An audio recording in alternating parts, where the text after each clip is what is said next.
Okay, jibe. Jibe at the reach mark. We're going to just talk about jibing in the absence of other boats. Again, speed's your friend if it's windy. If it's windy, there isn't actually a cheat on the main sheet. You're going full pace into it.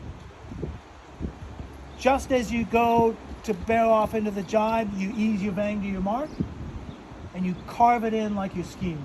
And just carve it all the way around, and be quick across the boat, and catch it on the other side, and pull your vang on again. Straight away. Speed and friend.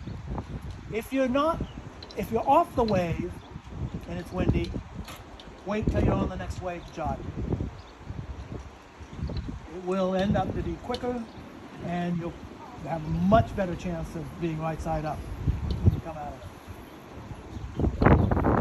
Okay? Yeah. If it's, and that's true around the bottom mark.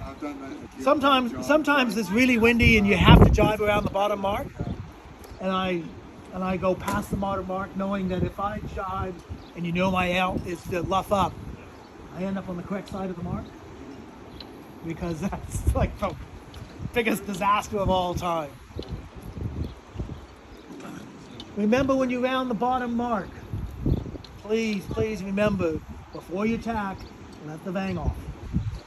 Because if you don't, it will be bad. I know. Okay? How many people have halyard locks? Halyard locks. Halyard lock at the top that locks the thing. Okay, not many. I was just going to talk about getting it on and off the lock, but all you guys with locks know how to do that and stuff. Just How much of a game changer is that? 7%, no, you don't have to have anything. It's a quarter of a pink elephant. Rather than It's the compression it's thing, like that's a, maybe what it does is it really means that all the settings are always in the same place, particularly with a halyard in the fleet. It's never hard to be in the same place every time. And you find that going out sailing from day to day, everything's just a tiny bit different. With a halyard lock, everything's like the same. That's what I like about it. That just the tack is always the same place, and if it's not, it's really easy for it to be, 10 mil different just on how it jams in the cleat, and that's, and then all of a sudden all the settings feel different. So that, when I changed, that was the thing I liked the most. if you don't have a halyard lock, I had a shackle that was just an off-the-shelf shackle, which is exactly the right length, and I could pull it up and jam it into the crane and pull it as hard as I want.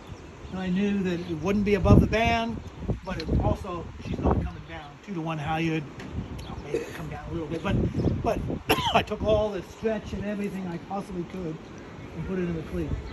So that's another thing. You do really want your main all the way up, because if your main comes down that much, the luff curve doesn't fit the mast, the boom is too, everything is, it's a complete schmaltz.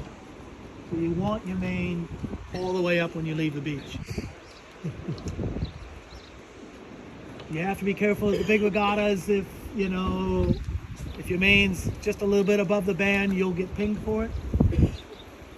Locally, we don't care, honestly. It's close enough, it's good enough for us. But you go to a world or something and you do have to be onto it. And they often check it.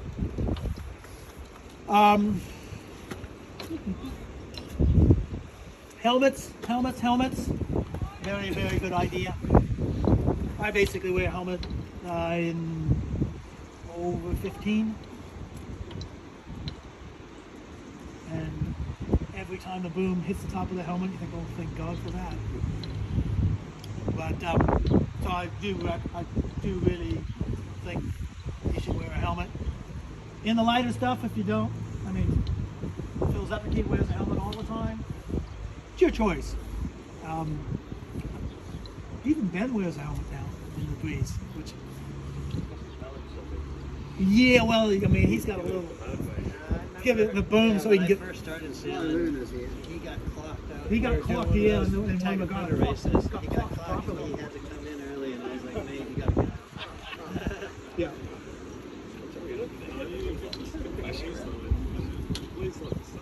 Yeah. The sad news about the OK dinghy, the harder you hike, the faster you go. That's just a fact. And so,